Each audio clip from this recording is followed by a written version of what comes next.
Muy buenos días para todos y para todas. Es para nosotros un placer estar hoy aquí en esta jornada.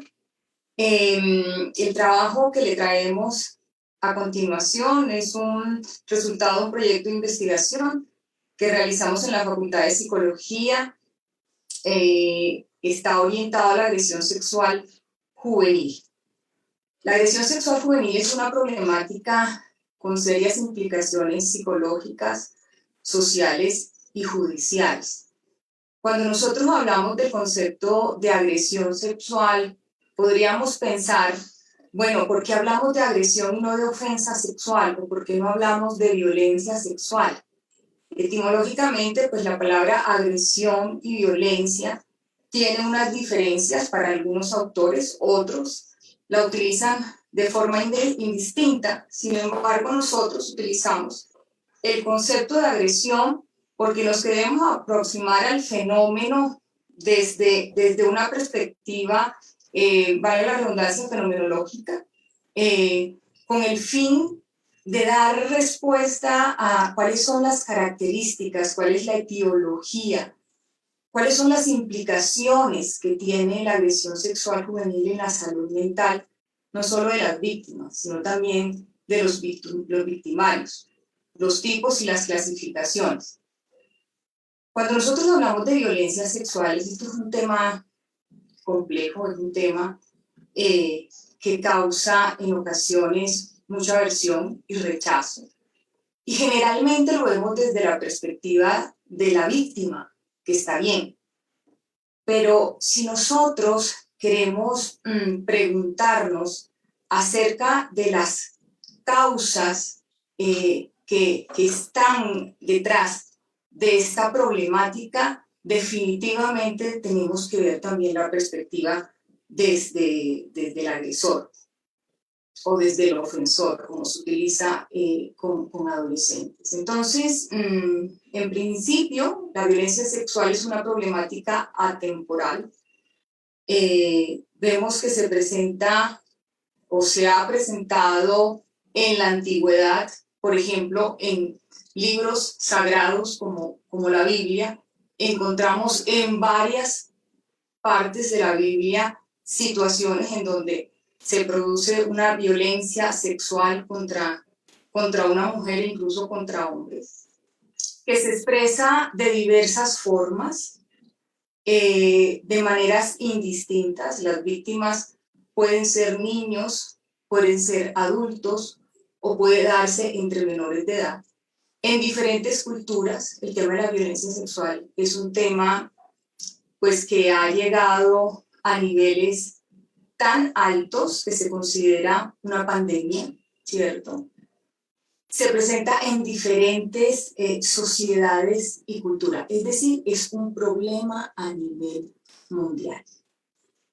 Cuando nosotros hablamos del concepto de violencia, entendemos como todo acto, tentativa, comentarios, insinuaciones y acciones de tipo sexual que se ejercen mediante fuerza o manipulación con el fin de satisfacer un deseo que tiene el ofensor o el victimario, pero que no ha recibido el consentimiento de la otra persona. Específicamente cuando nosotros hablamos de una ofensa sexual que se comete entre adolescentes, podemos darnos cuenta de diferentes situaciones. Por ejemplo, una situación de incesto entre hermanos. Llega la mamá y encuentra al hermano de 16 años accediendo sexualmente a su hermana de 14 años. Una pregunta que podríamos hacernos, ¿esto se constituye en una agresión, en una ofensa sexual? Vamos a ir viendo a lo largo de la presentación sí o no. Esto es un drama y esta situación que yo les comento aquí son situaciones que se encuentran con cierta frecuencia en hogares no solo colombianos, sino hogares de diferentes países. Y frente a una situación de estas, es una situación que desborda a un padre de familia que no sabe cómo proceder en relación a esa situación. Se pueden presentar también comportamientos de violencia sexual entre dos menores, entre uno más grandecito y un niño más pequeñito, o, por ejemplo, entre jóvenes que tienen algún tipo de discapacidad física o de discapacidad cognitiva. Aquí tenemos esta fotografía, yo creo que para muchos de ustedes la pueden identificar, Alfredo Garavito. Y yo la traigo solo para hacer una reflexión frente a tratar de ver retrospectivamente quién era este agresor sexual, que no solo tiene la categoría de agresor sexual, sino también que es psicópata, que es homicida, ¿cierto? Y que cuando uno escucha las últimas entrevistas que le han hecho, difícilmente puede percibir en él que exista un verdadero arrepentimiento frente a lo que hace. Pero ¿por qué traigo esta fotografía? Porque cuando nosotros vemos la fotografía de Luis Alfredo Garavito, vemos a un niño como cualquier otro, un niño que, si se quiere, es una fotografía que demuestra ternura, que demuestra, bueno, cada uno de ustedes lo puede describir, pero nosotros no podemos ver maldad en ese niño, ¿m? No podemos predecir, ¿verdad?, lo que iba a ser años después esta persona. Entonces esto nos pone el foco de atención en la adolescencia, nos pone el foco de atención en la infancia, ¿verdad?, de estos jóvenes, que pueden ser niños, pueden ser niñas, que cometen una ofensa o una agresión sexual. Los ofensores sexuales presentan, en la mayoría de los casos, la primera aparición de la conducta sexual inadecuada o desviada se da precisamente en la adolescencia. Por eso este es un momento del ciclo vital sumamente importante que de cara a las investigaciones que hacemos, como les decía, con el fin de entender, comprender un poco más la etiología de este comportamiento, nos da luces muy importantes. Ninguna persona, hablando de agresores sexuales adultos, un día se levanta con la decisión de decir, hoy voy a agredir sexualmente a alguien. No, esto es un comportamiento que se va gestando a lo largo del tiempo. Y tristemente, como lo vamos a ver en alguna de las teorías que explican este tipo de conductas o este tipo de comportamientos, las personas que viven, los cuidadores que están alrededor de ese niño o de ese menor, tienen implicaciones en el desarrollo de este tipo de conductas. Entonces, el primer elemento es tener presente que el inicio de las conductas sexuales desviadas o los comportamientos agresivos se presentan en la adolescencia. Ahora bien, es la manifestación de este tipo de comportamiento. Pero para que esto se presentara en estos momentos, tuvo que suceder otro tipo de situaciones en momentos mucho más tempranos en la vida de este individuo. Aquí tenemos esta investigación que nosotros realizamos, fue una revisión sistemática de la literatura en torno a la agresión sexual perpetrada pues, por adolescentes. Y esto es porque nos hacíamos la pregunta es ¿cuáles son las razones y los motivos que precipitan dicho tipo de comportamientos en un adolescente? Escogimos unos algoritmos de búsqueda, no me voy a detener porque ya mi compañera Claudia va a hacer más referencia a ello. Utilizamos la declaración Prisma y encontramos 51 artículos que cumplían con los criterios de selección y que nos dieran respuesta acerca de las razones y de los motivos de este tipo de comportamientos. ¿Qué es lo que hemos encontrado? Los resultados de nuestra investigación evidenciaron diversos temas de estudios que resultan sumamente interesantes para responder este tipo de preguntas. En principio, la tipología las experiencias adversas que vive un niño, una niña, un adolescente en su infancia, los factores de riesgos, pero también rasgos, por ejemplo, en relación a su personalidad y temas que están asociados, por ejemplo, con los estilos de apego en esta población. La violencia juvenil se da entre los 11 y 17 años de edad.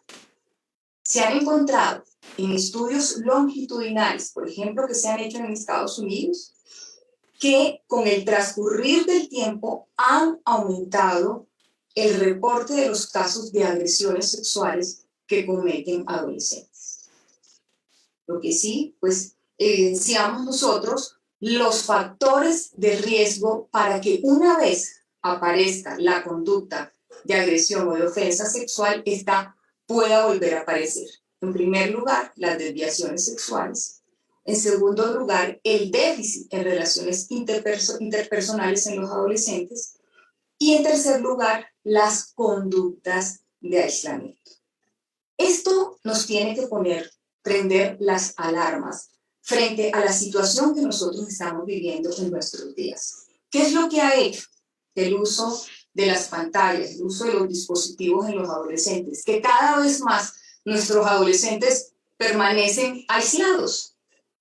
Cada vez más se está generando un déficit entre las relaciones interpersonales, cara a cara, ¿sí? Las interacciones las hacen a través de ¿qué? De sus dispositivos.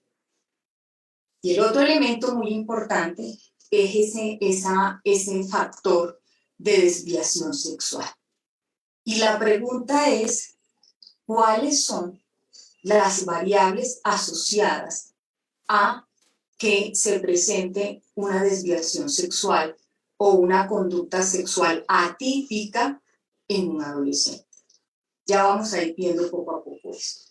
Entre el 15 y el 20% de las perpetraciones que se han dado entre adolescentes, se ha encontrado que hasta un 50% de las agresiones se realiza entre niños, niñas y adolescentes. Esto es un número muy alto. Y la ofensa o la agresión sexual en adolescentes no es la excepción, en donde encontramos un subregistro de casos. Incluso, hablando específicamente de Colombia, no es tan fácil identificar el número de jóvenes que en estos momentos están, algunos privados de la libertad por este tipo de delitos, otros, pues que sabemos que los adolescentes están bajo una reglamentación judicial distinta y pues muchos de ellos vuelven a sus casas y desde ahí reciben las intervenciones o reciben los tratamientos. Bien, frente a las teorías explicativas, nosotros encontramos diversas teorías que intentan dar cuenta de la etiología de la agresión sexual juvenil, que intentan comprender y explicar el porqué de esas conductas sexuales desviadas.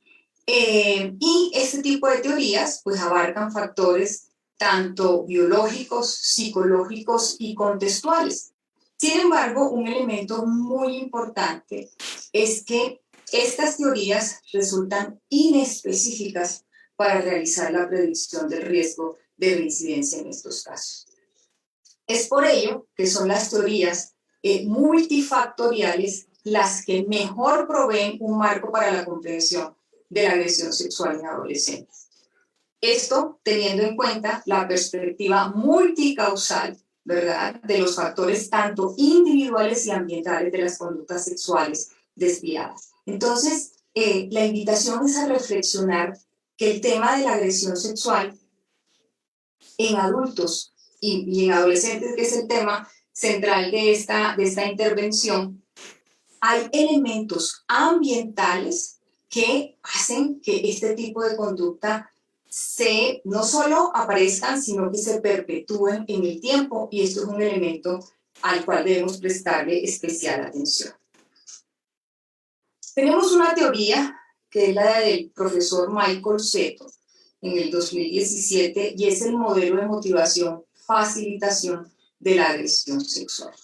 Estas son teorías que se han desarrollado desde la agresión sexual de adultos, pero que se utilizan también para explicar qué es lo que pasa en los adolescentes. Y el profesor Seto pone de presente 3 motivaciones sexuales primarias. En primer lugar, son las parafilias. En segundo lugar, un impulso sexual muy fuerte. Y en tercer lugar, un intento, esfuerzo de apareamiento. ¿Sí? Son las 3 motivaciones sexuales primarias que establece este modelo teórico. Pero también tenemos unos factores más dinámicos, que son los factores de facilitación. Y miren ustedes cómo estos factores que vamos a ver en estos momentos son aspectos o elementos más bien que encontramos con mucha frecuencia en las interacciones de nuestros adolescentes. Estados emocionales negativos, consumo de alcohol, una oportunidad para actuar, para desarrollar la ofensa, víctimas que estén en condiciones de vulnerabilidad, en algunos casos la presencia o en otros la ausencia de figuras de cuidados y un elemento importante que son las variables de tiempo y de lugar. ¿Qué tenemos con estas variables? Que en relación con las motivaciones, no todo adolescente que comete una ofensa sexual lo hace por los mismos motivos, pero lo que sí sucede es que esa actuación se da por esa dificultad que tiene ese adolescente en inhibir esos impulsos o en poder controlar esos impulsos que están muy asociados no solo con problemas de autocontrol en este joven, sino también en estos modelos de masculinidad hostil que nuestra misma cultura está facilitando. Tenemos un segundo modelo explicativo y es el modelo del triple riesgo delictivo. Y este modelo no está sujeto específicamente a la agresión sexual, pero sí aborda el origen de la conducta criminal a partir de 3 factores de riesgo. Unos factores de tipo individual en donde vuelven a aparecer el bajo autocontrol, el déficit en habilidades sociales, las creencias antisociales y la drogodependencia. Tenemos una segunda categoría que son el factor de tipo social y tenemos el aislamiento familiar, la desvinculación que tiene el adolescente con el sistema escolar y tener amigos delincuentes. Y finalmente, los factores de tipo ambiental y son las provocaciones agresivas, el que el niño esté en vecindarios o en lugares en donde exista un ambiente criminógeno criminal y la interacción de todos estos factores, la falta de apoyo prosocial es lo que pueden determinar la motivación criminal y posteriormente darle la oportunidad a este joven o este adolescente a que cometa ese delito o esa infracción. Aquí tenemos el resultado de 13 estudios sobre los factores de riesgo para la agresión sexual adolescente y que encontramos en el área individual: trastornos de ansiedad, abuso de sustancia, un bajo funcionamiento psicosocial, una baja autoestima y una historia de abuso sexual. Hasta la 4ª categoría, estos son aspectos o características o más bien situaciones frecuentes en nuestros adolescentes. Esto nos pone de presente que nuestros adolescentes en términos generales pareciera que están frente a una situación de riesgo. Claro está que cuando se presentan cada vez más de estos factores, pues el riesgo de la comisión de este tipo de delitos o de agresiones va a aumentar. El tema de la historia de abuso sexual, nosotros sabemos hoy por hoy que ser víctima de abuso sexual, por ejemplo, en Colombia, ser un menor entre 8 y 14 años es prácticamente un factor de riesgo para abuso sexual. Que la gran cantidad de agresiones sexuales que se cometen contra niños y niñas las cometen ¿quiénes? Las mismas personas que conviven con ellos. Entonces, esta historia de abuso sexual se vuelve en un factor de riesgo bien distinto. Familias con menores ingresos económicos, menor supervisión, ¿verdad? Por parte de los cuidadores y nuevamente nos aparecen las familias criminógenas. Y en el área social, ser víctima de acoso escolar o el rechazo de sus compañeros y tener unas menores competencias de tipo social. Estos factores de riesgo lo que nos llevan a pensar es que debemos organizar actuaciones que estén orientadas de manera multisectorial, en donde se involucre diferentes sectores, justicia, salud, educación, para poder contrarrestar estos factores de riesgo que la evidencia científica nos ha demostrado están fuertemente asociados con la agresión sexual juvenil. La evidencia científica nos ha demostrado que los agresores o los ofensores sexuales juveniles presentan un bajo desempeño en la empatía, en el juicio moral y en la toma de decisiones sociales. Y adicional a eso, también se ha encontrado un déficit en las funciones ejecutivas, específicamente en el autocontrol. ¿Sí? Tienen dificultad para poder contrarrestar esos impulsos. El rasgo de un perfil antisocial, estilos de apego inseguros y nuevamente abuso sexual en la infancia. Esto, pues, para compartirles a ustedes cuáles son los resultados que nosotros obtuvimos a través de la investigación de qué es lo que nos mostró la evidencia científica. Así que los dejo con Claudia para que les presente cómo se organizó metodológicamente la investigación. Adelante, Claudia. Ok, bueno, entonces en cuanto a nuestro procedimiento en el que llevamos a cabo, pues la revisión sistemática la hicimos con base en los lineamientos y las recomendaciones de la Declaración Prisma. En primer lugar, se pues, inició una búsqueda de la literatura que se encontraba en inglés y en español en un rango de años entre el 2010 y el 2020 y se hizo la búsqueda en algunas bases de datos como Scopus, Sage Journal, Science Direct, Taylor y Francis, APA, Springer Link, PubMed, Wiley y otros recursos como Google Académico y otros. Acá lo que encontramos fueron 130 estudios en torno a agresión sexual en general. Ya ahorita les voy a mostrar cómo hicimos la selección de los artículos específicamente hacia la población adolescente.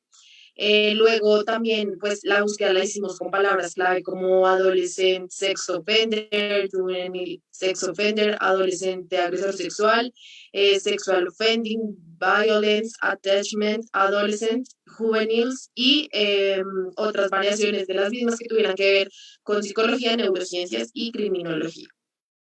También lo que hicimos fue indagar en las referencias de estos artículos que ya encontrábamos, digamos, en los que se basaba en este rango de años.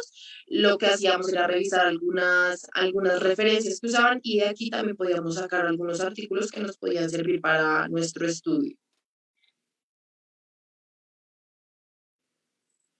Siguiente, por favor. Listo. Acá en este diagrama de flujo les cuento un poco cómo es lo de la declaración Prisma. Entonces, en primer lugar, obtuvimos los 130 artículos, identificamos 130, de los cuales 126 eran de bases de datos y 104 eran de otros recursos como Google Académico.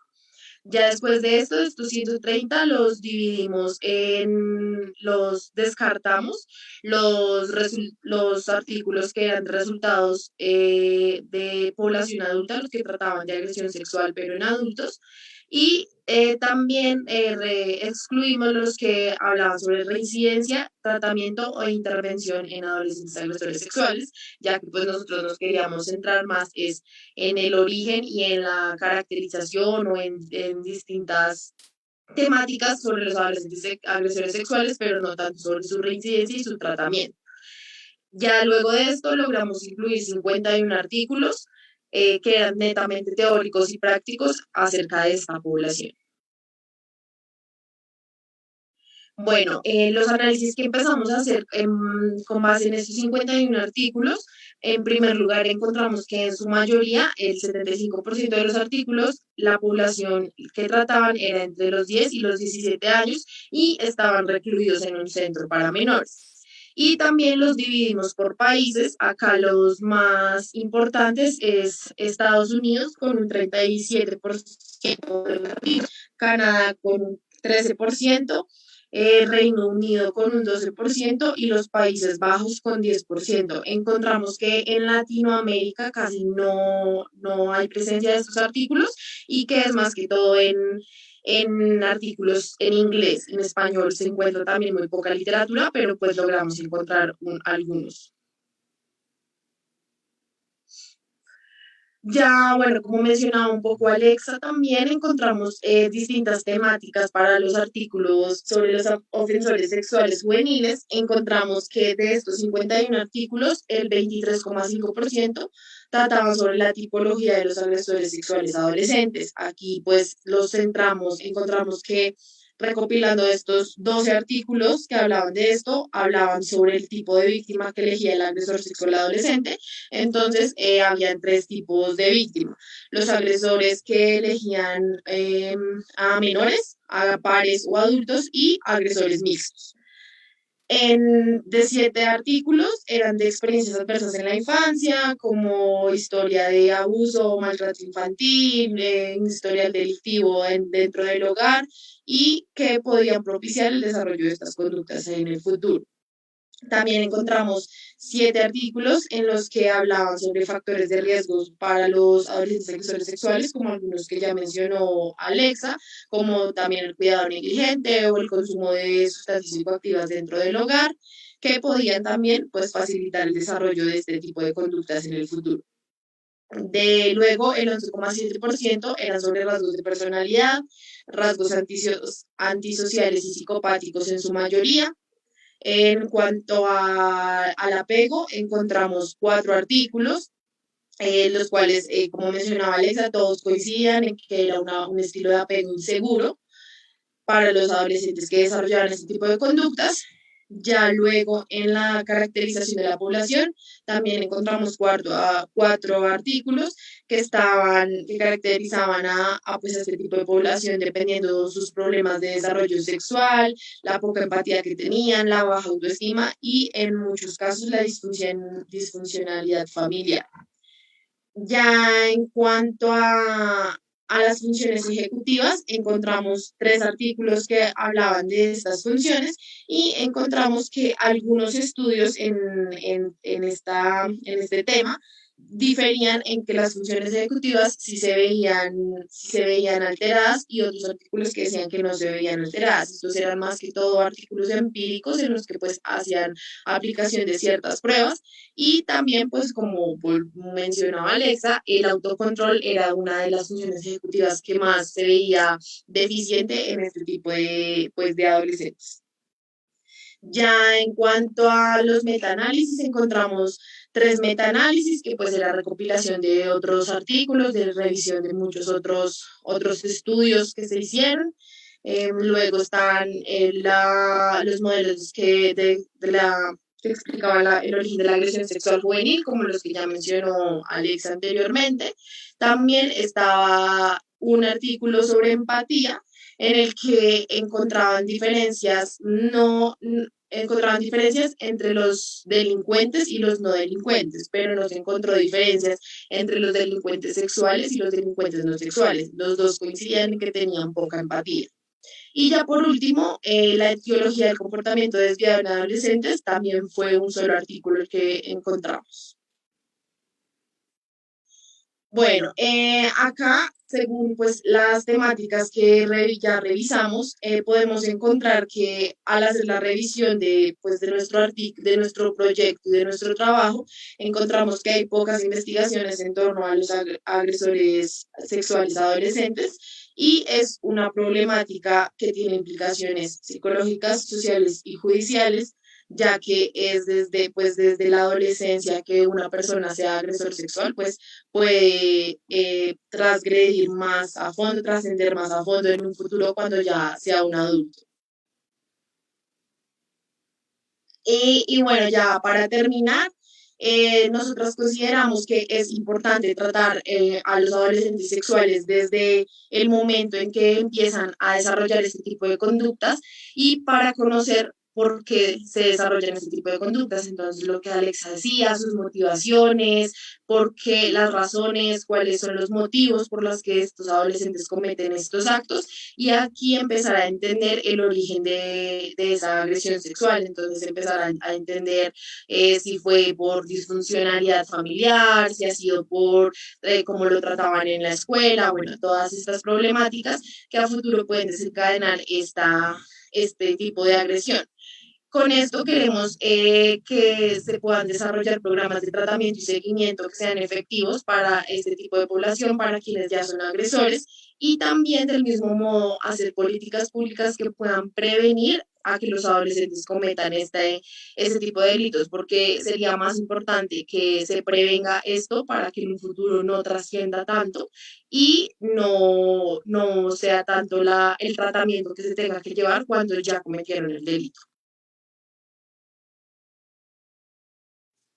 Bueno, y para ya hacer como unos análisis generales de la información que encontramos después de hacer el análisis de los artículos, es evidente que buena parte de las violencias y el enorme impacto que conlleva, estas pueden ser o pueden evitarse a través de programas de prevención que aborden causas profundas y los factores de riesgo. Absolutamente invertir en programas de prevención es mucho más económico que invertir cuando ya la situación problema se ha dado.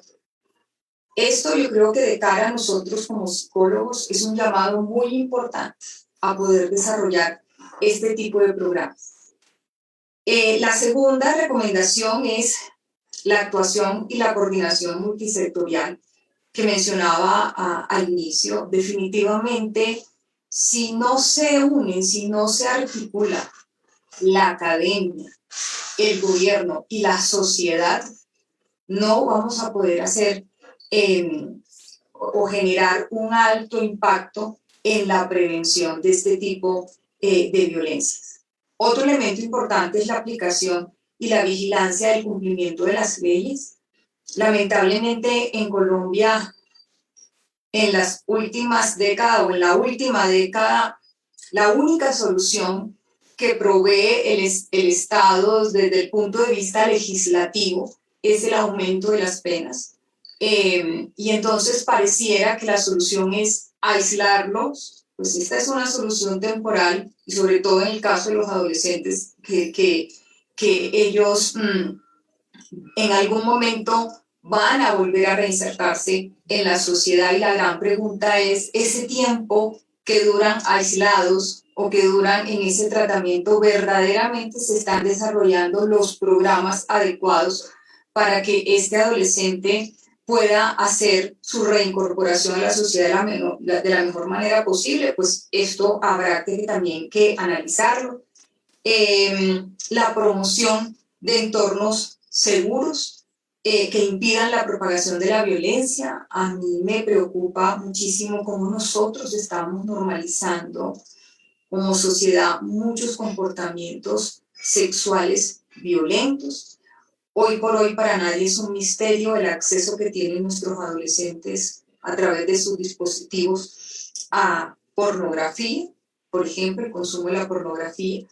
Y el problema es, ya las neurociencias nos los han puesto de presente, este tipo de contenido sexual, lo altamente adictivo que resulta por la forma como funciona nuestro sistema de recompensa y hoy por hoy la pregunta que tendríamos que hacerlo, por ejemplo, en el caso nuestro, caso mío como mamá, como padres de familia, es si verdaderamente estamos generando los controles y el acompañamiento necesario para nuestros adolescentes.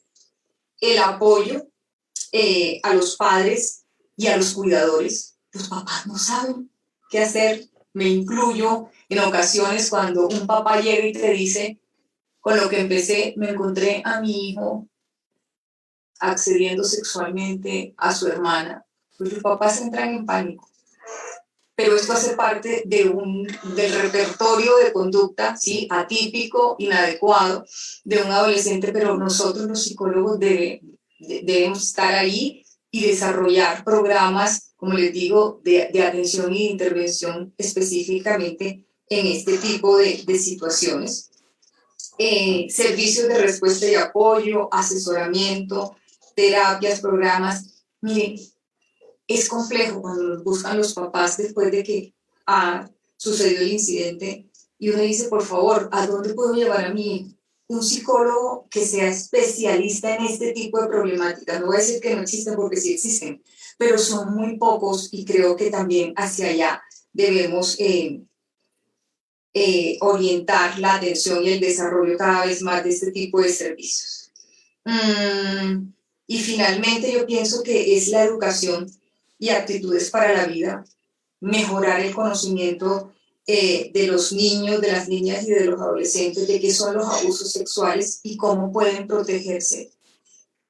Para nosotros el inicio de la sexualidad o de la psicoeducación en la sexualidad muchas veces empieza demasiado tarde. La adolescencia es un momento demasiado tarde para empezar a hablarle a ese niño, o a esa niña o a ese adolescente de su sexualidad.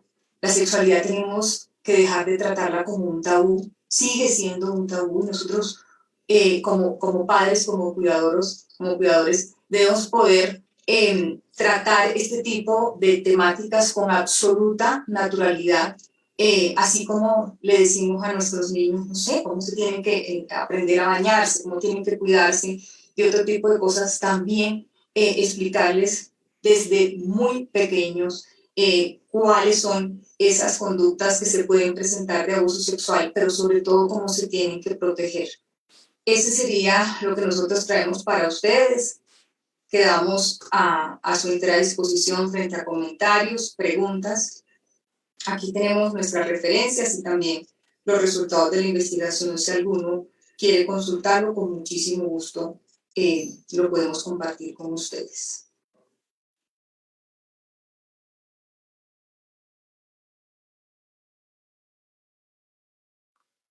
Doctora Alexa, permítame, antes de plantearle algunas inquietudes que hay con respecto a la exposición, comentarle a la audiencia que uno de los objetivos que ha tenido el Congreso es poder identificar personas especialistas, expertas en los temas, en diferentes temas que puedan cubrir las inquietudes y las necesidades de formación y de actualización de en los diferentes campos de la psicología.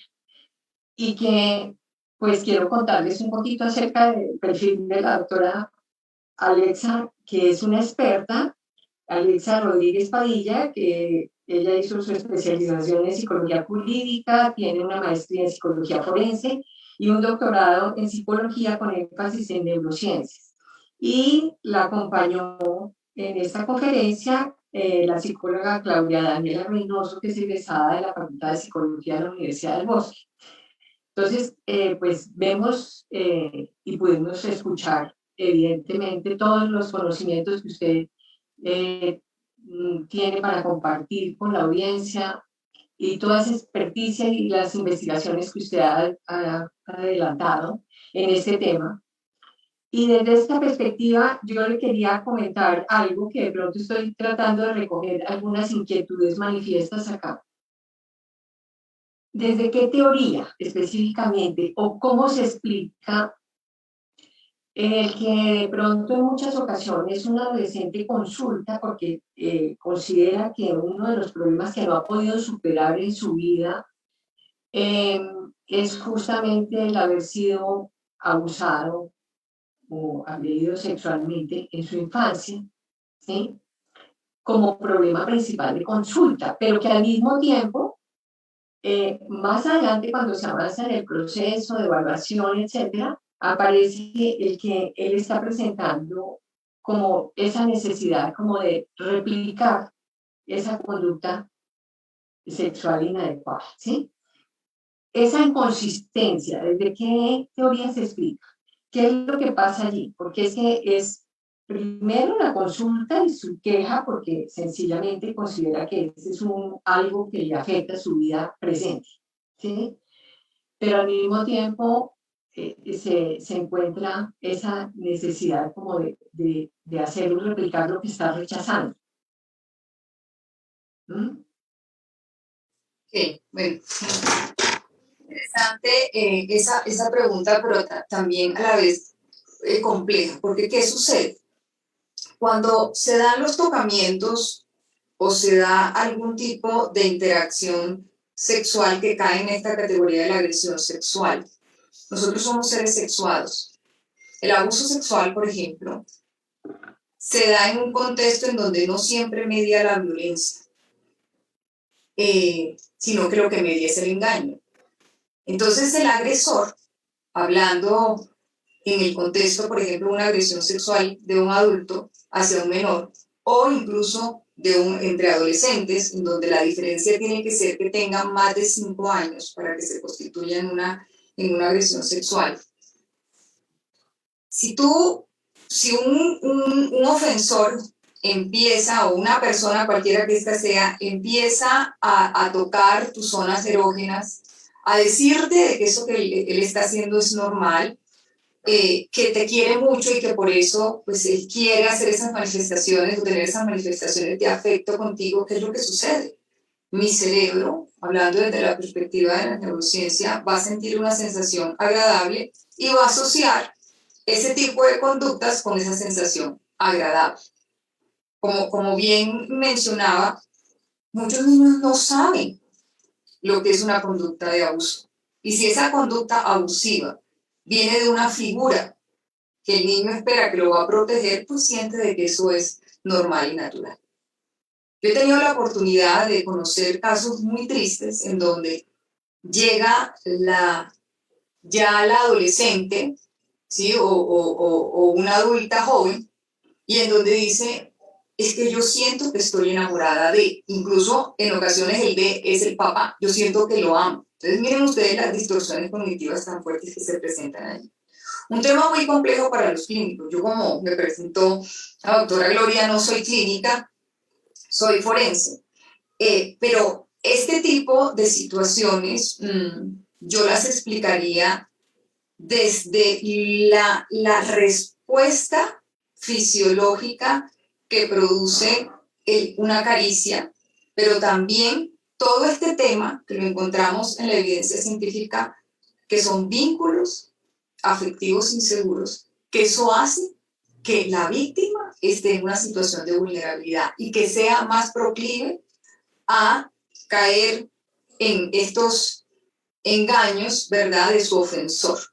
Entonces, claramente, frente a la pregunta, cuando un adolescente llega de pronto con otro motivo de consulta, pero durante manifiesta lo que le sucedió, el tema de la agresión sexual es un tema que afecta profundamente la salud mental del individuo y que definitivamente pues los clínicos tienen una tarea muy compleja y es poder resignificar esa situación.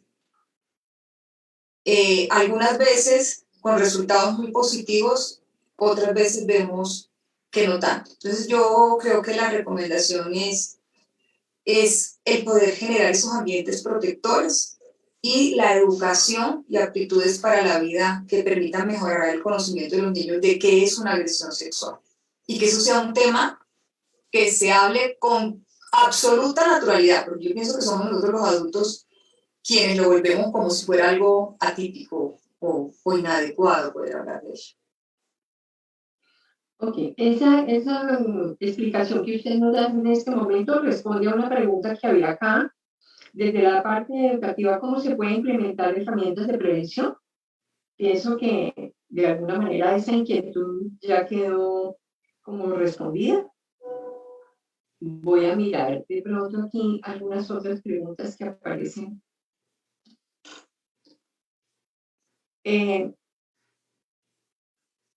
De pronto hay otra inquietud y es, encontrando todos estos resultados de investigación tan claros desde la academia, desde lo científico, etcétera, existen programas preventivos que no sean necesariamente los que se ven de pronto en algunas organizaciones, en algunas fundaciones, en algunas instituciones particulares, sino más bien programas ya del Estado, digamos, ¿sí? Que prevean este tipo de problemática. Doctora Gloria, yo el conocimiento que tengo es que los programas de pronto de prevención están más orientados a la víctima, pero programas de prevención de conductas sexuales inadecuadas o desviadas, yo por lo menos no lo conozco, ¿sí? No lo conozco, no sé si pueden existir. Pero por ejemplo en los contextos educativos yo pienso que programas de prevención para el desarrollo de conductas sexuales inadecuadas debería ser parte de la agenda de todo colegio.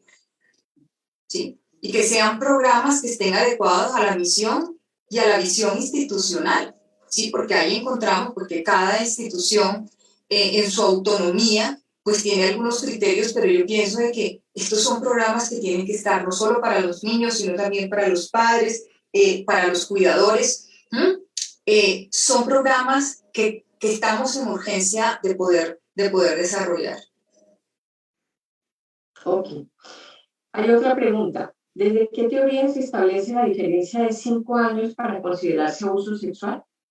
Estos son parámetros que establecen no solo las teorías de tipo psicológicos por la diferencia que hay en la madurez psicológica entre un niño y un adolescente, por ejemplo.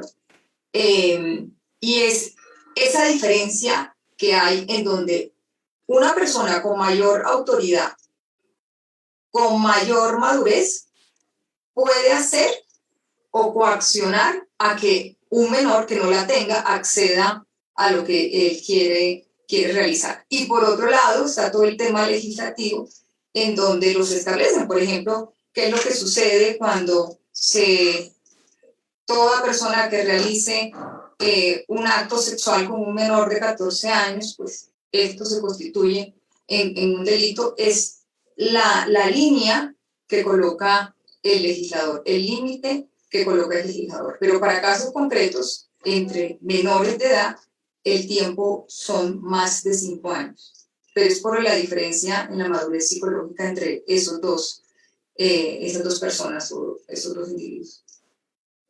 Doctora Alexa, ¿existen reportes así actualizados de que este tipo de comportamiento se haya incrementado ahora por las condiciones de salud, por el confinamiento, por es decir, todos esos cambios que ha habido a nivel de familia, del contexto familiar, de estar incluso en espacios reducidos durante tanto tiempo en contacto, etcétera? ¿Sí hay estudios en ese sentido actuales?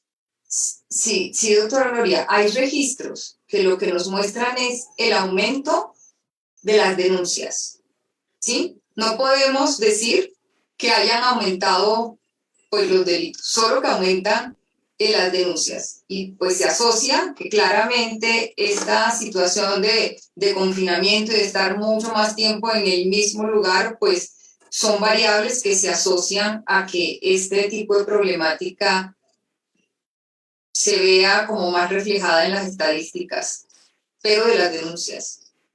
En el caso de los adolescentes, y Claudia lo puede decir, lo difícil que fue conseguir nuestras estadísticas, y aquí lo tengo en mis notas.